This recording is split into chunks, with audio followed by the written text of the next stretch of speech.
Hey everybody, welcome to the class tonight. My name is Dr. Asad Tarber, and I'm here every week talking about heart rhythm meditation. And this week it's part two of a four-part series on the four dimensions of the heart. So last week we talked about the vertical dimension of the heart. We had a great discussion and some great meditations. And this week we're going to talk about the forward dimension of the heart. And the dimensions of the heart are all about the development of your heart's energetic qualities, right? So meditation is a great way to develop your heart, but of course, life is the great teacher, right? So life develops us all the time, right? I mean, this is part of what makes life so challenging, like if life was just about bliss and taking it easy, life would probably look pretty different, right? Life is about growth. Life is about development. Life is about change. Life is about the unfolding of your potential. And that is going to bring with it some difficulty, some pain, some struggle, right? So, and this is really what the forward dimension of the heart is all about, right? What are you moving forward towards, right? What do you desire? Because desire is an incredibly strong energy. And we know this, right? Like, your desires. I mean, they're like right there within you, right? And a lot of times, we're counseled by the spiritual advice or whatever to give up our desires, that our desires are not spiritual, right? That we're too attached to them, and it's going to bring suffering and whatever. Um, and of course, there's some truth to that, right? Like having desire um, is that's longing, right? And there's going to be difficulty attached to that. There's going to be pain attached to that, like life. Um, but of course, the answer to that is not to give up our desires, right? The answer to that is to move forward to try to accomplish our desires, right? And but the point of life is not necessarily to accomplish things, right? Like the point of life is, what does it bring out in us, right? What does it move within us? What does it transform within us?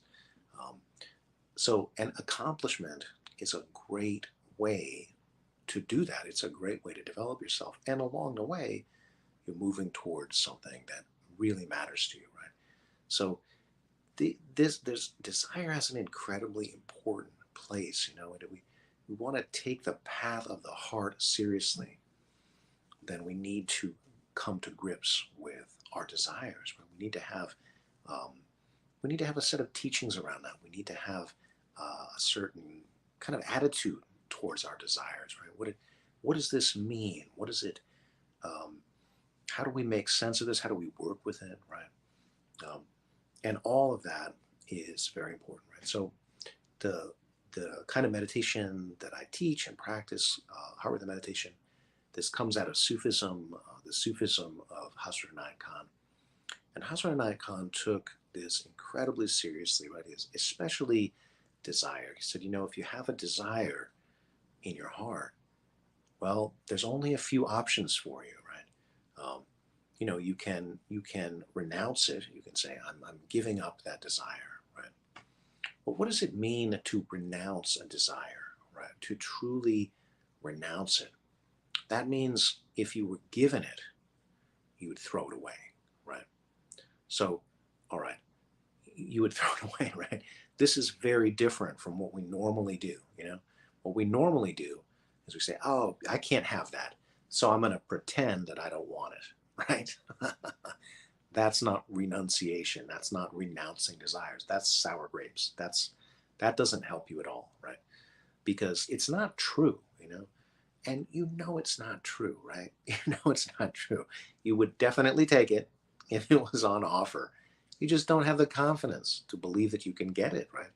Um, Now, the nature of desire is such that we have lots of desires, right? I mean, like a desires and up, there's all so many of them, right? So one of the things that desire forces us to do is to say, well, what do I really want? What is the thing that matters to me enough to do the work that it takes to move toward that, right? That's important, right? Oh, I have a comment here. Very Epicurean, all right? Thank you, right? The Epicureans, of course, known for, this, right, for appreciating desire, right, appreciating pleasure, right? Um, so, okay, so one option is renounce the desire, right? The other option is to achieve it, right? And of these options, Hazrat Inayat Khan was like, let's focus on that one, right? Because achieving what you desire, um, you know, this teaches you a lot, right? First of all, it teaches you the value of concentration, right? Because you're not going to achieve anything without learning that lesson, right? Without learning how to focus, Um, life is limited, right? We're not going to achieve everything that we desire, right? We have to make choices, and those choices are hard. My God, it's hard, right? Like, yeah, oh, I want so many things. What do I want this or that? There's only so many hours in a day. If you want something, you're going to have to work towards it, right? And how do you choose, right? How do you choose what you spend your time working towards? Now, I am also aware, right, that some of this discussion might not resonate, might not resonate because a lot of times we're pushed by capitalism into a state, and many of us, right, into a state of just survival, and when you're just trying to get by, when you're just trying to pay your rent, your bills, etc., maybe you're not thinking about what do you really desire in a grand sense, right? Maybe you don't let yourself know that because it's part of, this happens to us all, right? And if it's happened to you, I sympathize with it. We get beaten down by life. We say, look, my desires, I just don't have much of a chance of getting that to happen, right? So it's important to acknowledge that. It's important to start where you are, right? If you feel that way, hey, perfectly natural, This is life gives us a lot of beatings, right? Um, so I understand that, right? That's okay. But at the same time, the desires in our hearts don't go away, right? So we want to do something. We want to move toward something, right? Even if it's small, right? Nasruddin Khan makes this very clear, right? Says, a desire that's entered your heart, even if it's a small desire, right? Says, you have a knot in a piece of string, right? That's how small it could be, right? Well, you either untie it or you say, you know what, I renounce it. It's okay that that's there, right? so, so, that even small things, everything matters, right? That's a key thing here. Oh, I've gotten another comment from Baba Cohen saying hi. Nice to see you. Thank you so much for joining me here. Um, and then I have one from Mario here. Uh, the Revolutionary Communist Party told me to renounce my desire to struggle against patriarchy, non-binary, uh, since they were anti-gay. But it's capitalism that makes a habit of breaking people down. So true. Yeah. Um, so let's work with this, and let's work with this in meditation, right? Let's try to get a feel for what is this forward dimension of the heart, and let's try to get a sense of this from within, right? Maybe I've talked enough about it to give you a sense, right? This is the energy of your heart that wants to move ahead, right? So and it has two sides to that, right? One side is, your desires, and the other side of it is what is coming through you, who is with you, who do you represent, what do you represent, right? There's larger forces within us, right? We represent ideals, we represent principles, we represent a sense of purpose, right? So let's try to experience this together, all right, and see what happens. So The first step in meditation, of course, is getting your posture together, right? So take your, get a good upright posture. I like to not have my back touching anything except for maybe the very low part of my back, right? Just, around the buttocks. So my back feeling open, that's especially important for this practice, right? Because we're going to be focusing on the energy that comes into the back and then projects forward. All right. So to me, it feels a bit like that energy is being blocked if my back is touching something. So I like my back to have that really open character to it, right? To not be touching anything. So when you're ready, you come into alignment and just close your eyes. Make any adjustments that you need to your posture so that it feels like your spine is in line, that your weight is on your sits bones, that your head is in alignment so that it feels like your spine can be upright and yet relaxed. If we're leaning too far forward, you're going to feel some strain on the back, especially the lower back, the neck. If you're leaning too far back, that is a little bit more rare in my experience, but you're going to feel that on the front of the neck. You're going to feel that more in your abs. So try to just come into the middle so that you can be upright, but with a minimal amount of exertion. We want upright yet relaxed. This takes time to learn how to do.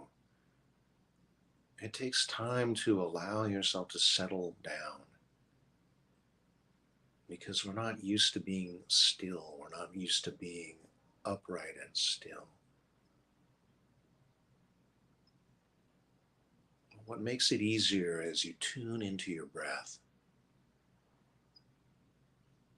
Your body might rebel at being still. But you focus on your breath. Breathe into it. Just take this attitude, say to yourself, I would like to be still now. Would you do that for me? Would you be still with me?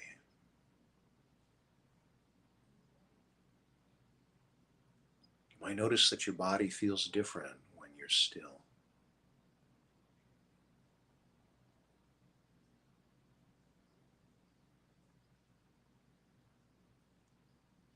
Now become aware of your breathing and notice that your breath is moving in and out.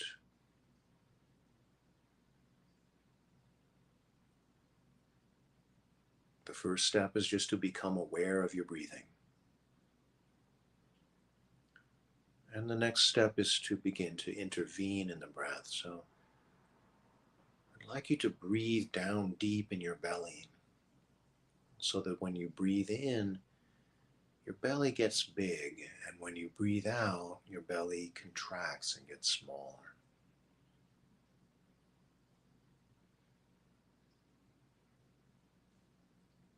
Just shifting your breathing from being in your chest to being in your belly triggers a whole host of different reactions in your body. We can breathe in the belly and we can breathe in the chest. Breathing in the chest is thoracic breathing, and that is associated with the fight or flight response. It's associated with physiological arousal, with stress. Breathing down deep in your belly is associated with relaxation, with a lowering of your heart rate, the lowering of your blood pressure, the release of anti-stress hormones in your body. And this is often what we need, of course, because modern life stresses us out. And the stress response gets stuck on.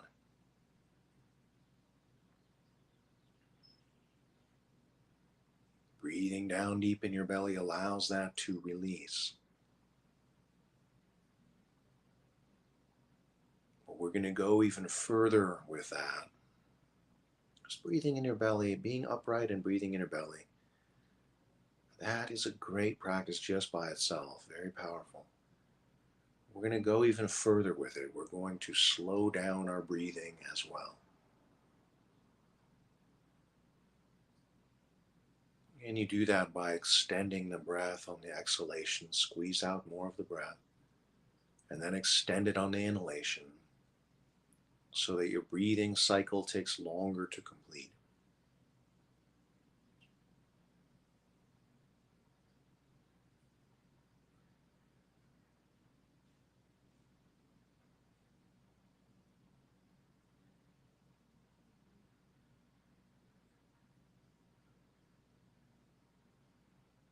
Notice the quality of your breath. We want the breath to flow like a river. So notice, are there any interruptions in your breath? Are there any places where your breath becomes thin?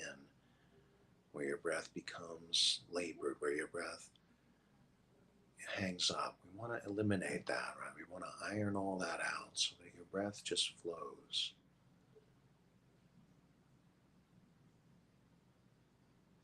So pay attention to each part of your breath.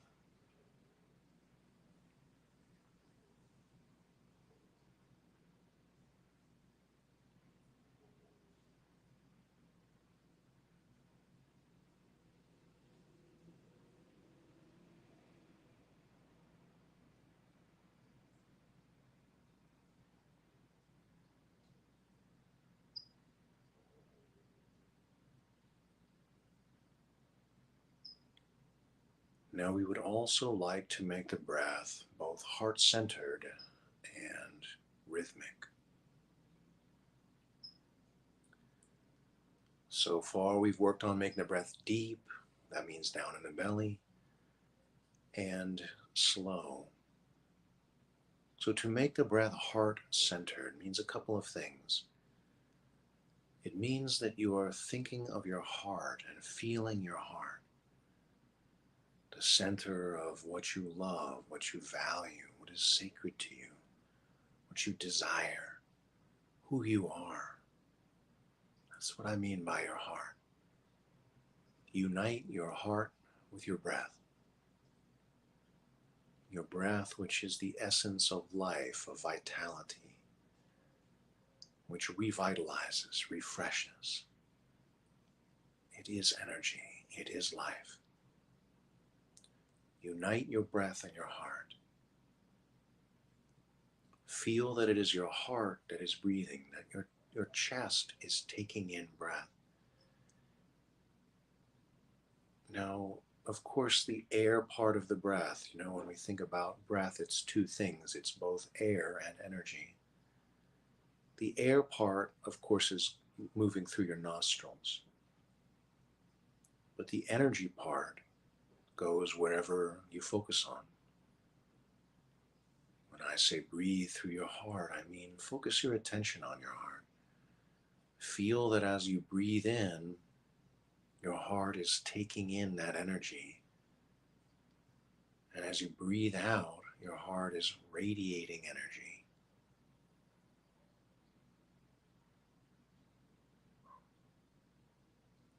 And we have a powerful technique for helping us to really focus on the heart and the breath and keeping the two in rhythm, which is to count the beats of your heart.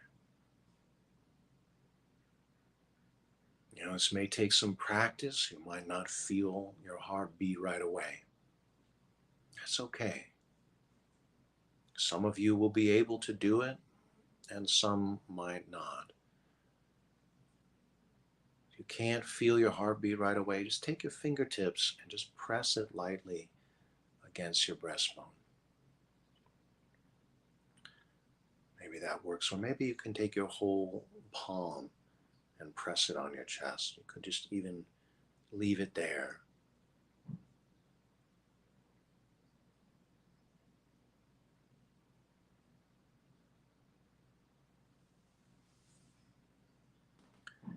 If you can feel your heartbeat just at my suggestion, that's great.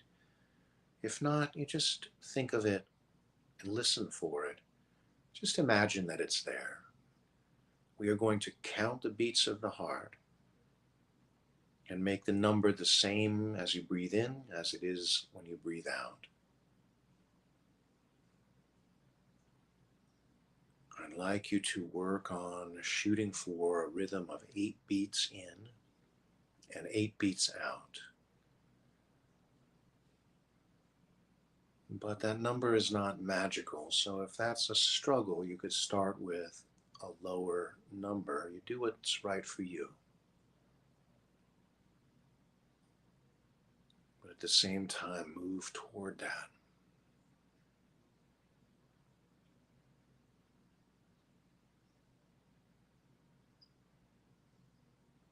If you can't feel your heartbeat, that's okay. You just imagine it. Your imagination is probably pretty close to the actual beating of your heart. Because your heartbeat is a very strong signal in your body. You know it's there on some level. Maybe it's not in your conscious awareness. That's okay.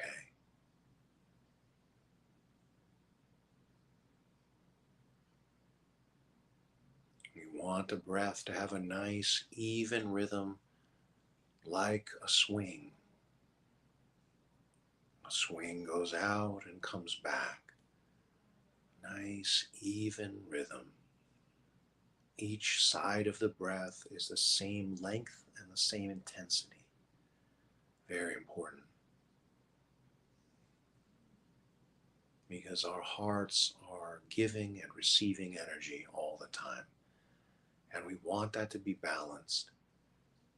We don't want to give out more than we replenish ourselves. That way lies burnout and depletion. Nor do we want to take in more than we give out. That leads to frustration. It leads to not expressing ourselves fully. It's like we're not firing on all cylinders.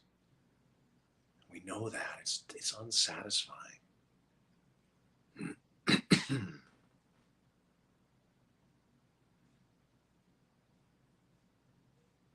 The final step in the process is called the full breath. And this is to really redouble your efforts at expelling all the breath as you breathe out. And breathing in, still keeping your breath slow, steady, powerful like a great river. But extending the inhalation past your belly and all the way up into your chest. And so now we are combining the two kinds of breathing. The belly breathing, also known as diaphragmatic, and the chest breathing, also called thoracic. Now we're filling up the belly and then filling up the chest as well. So the movement of your breath goes all the way from your pelvis to your collarbone.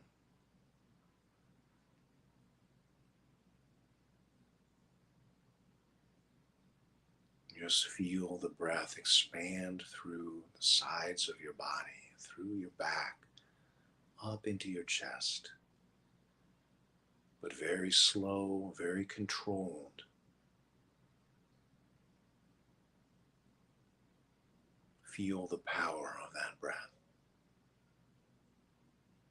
It has both power and subtlety. Qualities that we don't often find next to each other.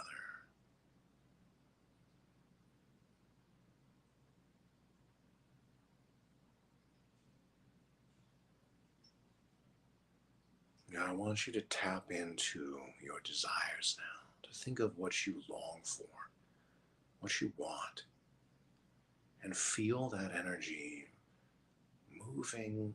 Your heart moves toward that, right? You take steps towards your desire, right? We face forward. Our desires have that energetic orientation. So feel that energy just pouring out of the center of your heart, just radiating with that energy, that desire, that longing. And it comes from love. Your heart is full of love. Desire is an aspect of love.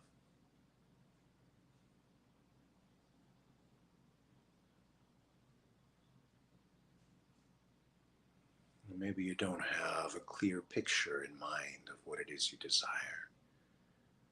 So just take the suggestion. Just imagine that with each breath, you're moving forward towards what you long for, towards what you want. Maybe you just keep going with that and allow whatever arises within you. Just allow that to be there. Say yes to that. Sometimes we get so used to saying no to our desires, because there's so much of life that asks us to chain our desires, to deny our desires. And sometimes we stop believing in them. It's like we get so used to suppressing the urge that it gets weaker.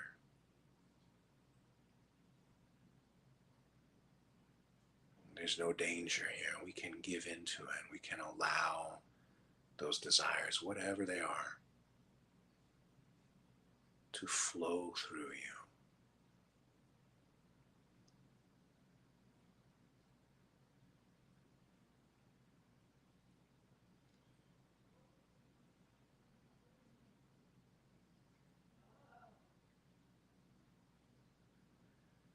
Keep on breathing. Keep on feeling. Stay with the rhythm of your breath. Stay with the practice, whatever it is. You might feel yourself getting swept away because desire is so strong. It's so compelling. It's so distracting, right? So our challenge here is not to see this as a distraction and not to allow it to be a distraction. To feel the energy of it and always go deeper. Right? Where your desire goes, your thoughts follow. And so the challenge with desires when you're in meditation is that you want to start planning out, like, well, how am I going to get this? Let's do this. Let's do that. What about this? What about that? Right? Your mind starts spinning. Go deeper instead. Now is not the time to strategize. Now is not the time to say, how do I get to the top of this mountain? Now is the time to just feel it. Feel that desire flowing through you. Feel the power of it. Like a mighty river, and just throw yourself into that flow. Feel all of it. Make it stronger.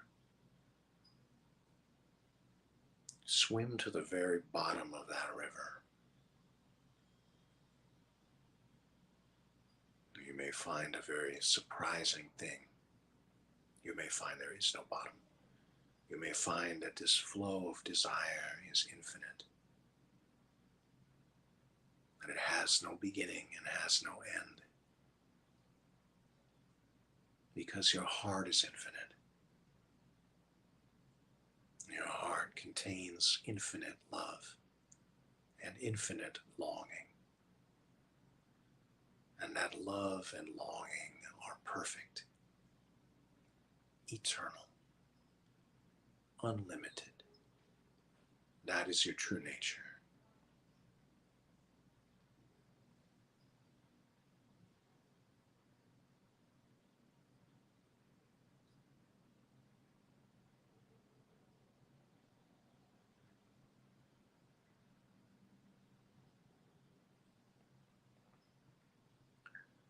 That is the energy of your heart.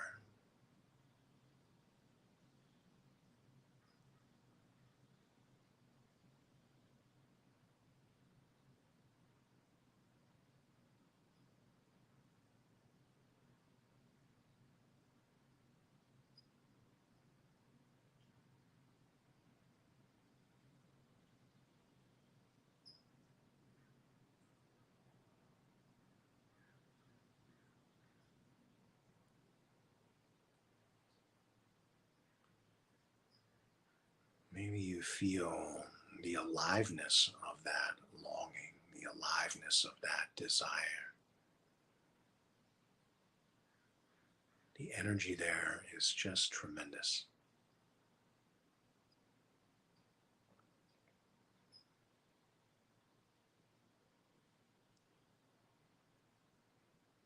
All right, well, let's end our meditation there. We'll talk a little bit about this. Let's see. Uh, let's see. Well, I hope you got something from that. You know, the that energy of desires is just so captivating, right? You can't deny that feeling, right? You might try, but you know, hopefully there's some surprising things there for you too, right? Even if you're very clear on what is it that you want, right? What is it that you're longing for, right? Um, oh, look at this! I'm getting a bunch of comments here. Charles Manson shit. Huh? I assume you mean very charismatic and charming. Huh? That's funny. You know, we have desires, right? For us to say that that's not spiritual, right? Somehow, well, it's a very strange position, right? Because we could say that, right? We could say spirit is this other thing that's totally separate from matter, right? And there's a long tradition of thinking that in Western thought, right? Spirit is one thing, matter is something else, very separate, right? But you know, it would be better, right? It would be more true to the idea of unity, right? Which is so strong in Sufism, in all spiritual traditions, right? The meditation is about achieving the state of unity, right? All spiritual traditions teach this, right? So how would it make sense to say, oh, okay, our bodies are this is one thing, and then our spirit is this other thing, right? Like that's not unity, right? That's separation. That's duality, right? Would it be better to take the point of view their spirit is in everything, right? There is nothing that is without that, right? So our desires, everything, right, is a manifestation of that spirit, has that spirit. So how does this help us, right? How does this help us in meditation? Well, this is what I'm saying about going deeper, right? We can experience our desires on a kind of surface level. We could do that, right? Or we could try to go deeper into them, right? Try to experience the infinite nature of desire itself, right? That's a different approach, right? We don't want to be saying, this is not, right? We don't want to be, um, that's holding back the flow, right? What I'm saying, you know, this style of meditation, what we're trying to do here is to increase the flow, right? To get into that, right? To experience spirit in every aspect of your being. So, you know, we don't want to hold this back, right? We want to, like I say, dive into that river of desire and experience the entirety of it, right? But experience it in a way that you've never experienced it before, right? We're familiar with desire in the personal aspect of it, right? But we're not as familiar with the impersonal, the universal, the cosmic nature of desire, right? What is that about, right? Well, this brings us into the other side. Okay, so I've spent most of the time so far talking about that forward part, right? This the energy in your heart that is moving you forward, right? Well, who is supporting you, right? What is the energy that you receive, right? It's like the friendly hand of support that is on your back, right? Who has your back like that, right? um, So we have to kind of keep in mind, right, that part of the reason that our desires are so strong is because, look, we are familiar with our individuality, right? We're familiar with ourselves as separate, limited beings, but we're not separate, limited beings, right? We are all one. So desire is a universal energy that moves through all of us, right? So it's not just your personal desire that you're feeling, right? It's the desire of the universe to experience unfoldment, to experience development, right? To there are lots of other beings and cosmic forces, right, that want you to be who you really are, right? That's amazing. That's incredible. So none of us are in this alone, right? I mean, just even on the most kind of prosaic level, right? Human beings, we're social creatures. You know, each one of us has been touched by many, many other people in our lives, right? That creates a web of connectivity, right? Um, but it's more than that, right? Because energy attracts like energy. Okay, so we not only have been in contact with many, many other people, right? We've been touched by many people, and we've touched others, right? Our energy has had an influence on the lives of others, right? You can't have lived without experiencing that. But also, we are in touch with a universal energy that is flowing through us, right? And we can tap into that, right? That provides us with if we become conscious of it, if we become aware of that stream of energy, without that's a very powerful thing.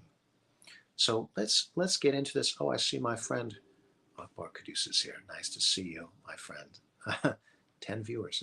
Oh, well, we build every week, I guess. That's good stuff. I'm very thankful to all of y'all who have come to meditate with me. Um, Leah will be back next week. She just had a wedding to go to, in case you all are wondering. Um, so let's do another meditation. And this one, I want to focus on the other part of the forward dimension, right? There's the part of it that moves ahead. And then there's the part of it which is, what are you receiving as you take this journey, right?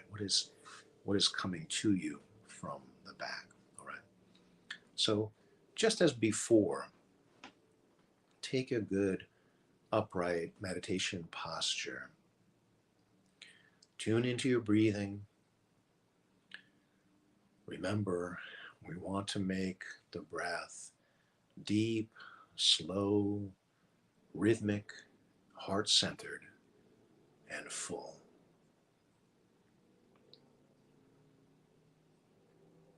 And each one of these is something that you can work on.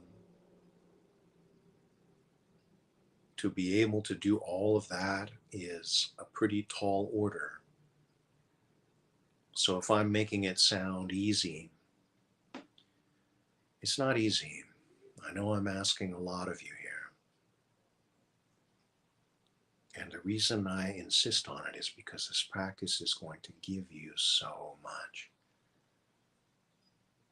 I can honestly say it is the single skill that I am the most happy I possess. And I have many skills. This one has given so much to me.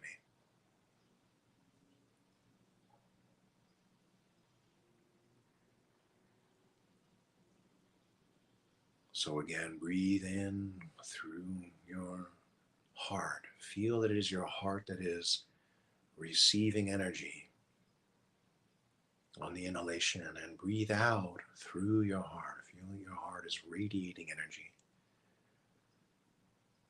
And as you breathe in, expand your belly first, then the sides of your body, then the back, then the chest. Engage the full range of muscles that regulate your breathing. And really stretch yourself on both sides, on the inhalation and on the exhalation, On the exhalation, you're going to have to squeeze all of those muscles. Contract, contract, contract.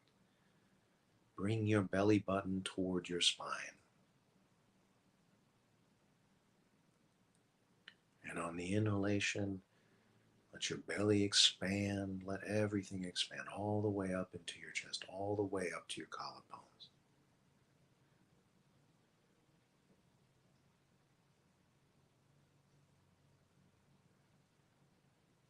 Now that very powerful forward energy, I think we're still feeling that. I'm still feeling that for sure.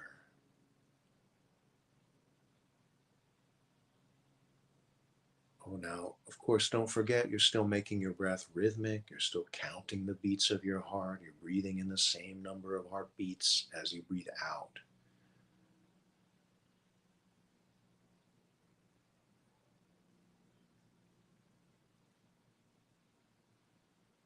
Feeling that incredible forward energy that your heart has. Your heart longs to move toward that which you desire.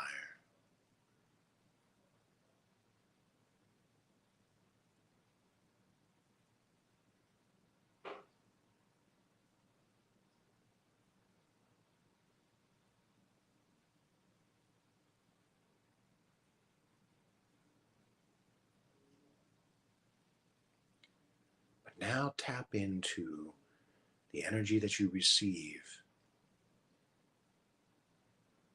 Imagine that as you breathe in, you're breathing in through the back of your heart. So that spot right between your shoulder blades. A spot where you might place your hand if you wanted to give someone some support. If you wanted to give them a pat on the back. If you wanted them to make them feel like you're there with them, you got them. Can you imagine that there is a multitude of beings who want the same for you, who want nothing more than to see you develop yourself, achieve your goals, accomplish your desires,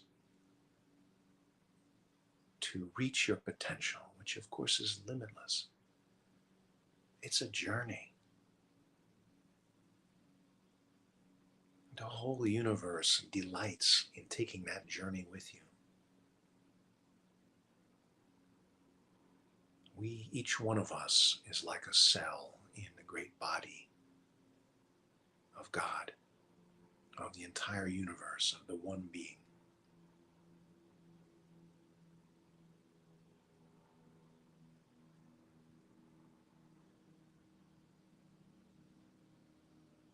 And yet each one of us is infinite. Each one of us eternal, perfect, unlimited.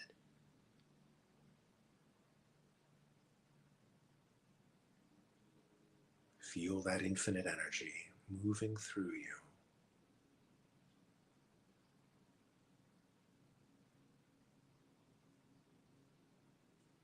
We are conduits for this energy. The energy itself is unlimited and impersonal. But as it enters the back of your heart, well, now it's in your heart. Now you decide how you use it. That energy is a gift. That love is a gift. That support is a gift. But that gift is yours now. And you can move it forward. You can let it help you on your journey. As each one of us struggles and each one of us feels alone at times. That's the heartbreaking illusion, isn't it? We feel alone, but of course we're never alone.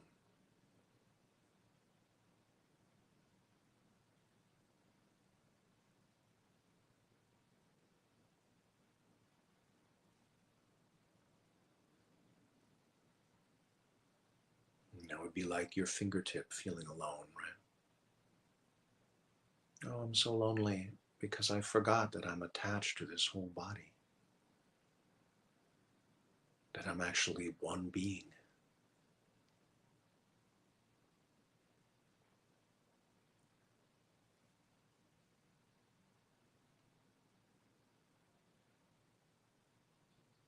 Breathe in and receive the infinite energy from the back of your heart. Breathe out and move toward that which you long for.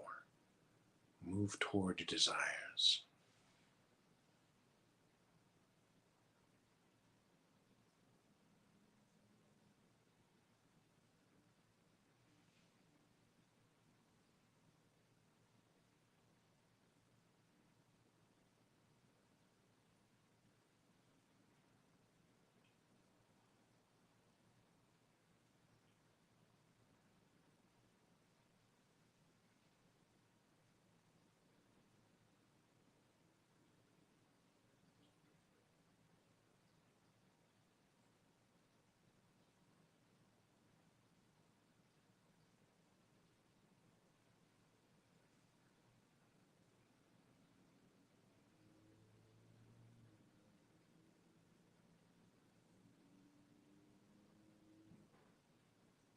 Now, as water purifies itself as it runs, right, you think of fresh, pure, clean water. That is often going to be water that is in motion, right? Stagnant water, less likely to be pure, right? Purifies itself through the action of its motion. So it is with your desire. So by breathing into your desire, through your heart, toward your longing, you're at the same time purifying that desire. Because desire has many layers to it, right? We have these surface level desires and we have deeper desires. You know, for example, our culture gives us this one, the desire to be rich, right? But what is behind that desire? Is it the desire to be safe? Because of course you get that too, right? Is it the desire to have your time to yourself?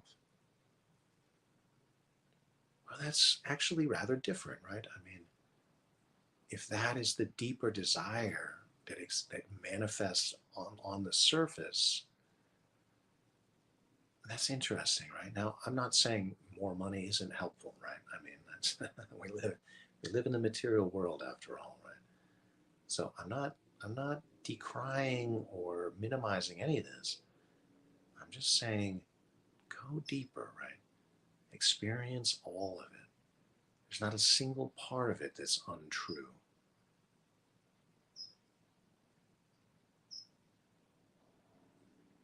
What is it you want? What is it you desire? What motivates you? You really go down to the depth. You really sit with it. You allow your desire to purify. You get a sense of purpose.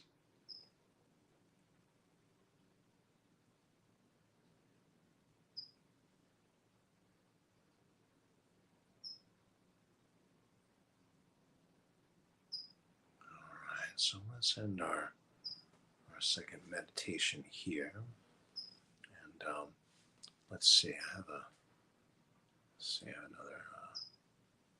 have another couple of comments here. Okay. Oh wow. All right. I've got quite a few comments here. I see. From Philip, I just turned on something I didn't know was off. Good. Okay. This happens in meditation, doesn't it? Let's see. From Ian. Even in the West, German idealism has a rich history of spirit grounded in Hermetic thought that seems ignored today. That's true. Yeah. Really enjoying your stub meditation apps. I've tried. Feel like sedate prop. I know what you mean. I'm glad you're enjoying it. Uh, wow, now I know what deep breathing is. Huh? Right? Yeah. Well, it's a road, right? I mean, the further you go with it, the more you get from it. Stymied desire creates hatred and conflict. Yeah, I think that's true, right? I mean, it's so often the case, right? And especially, you use that sour grapes, right? You get jealous of somebody who has what you want, right?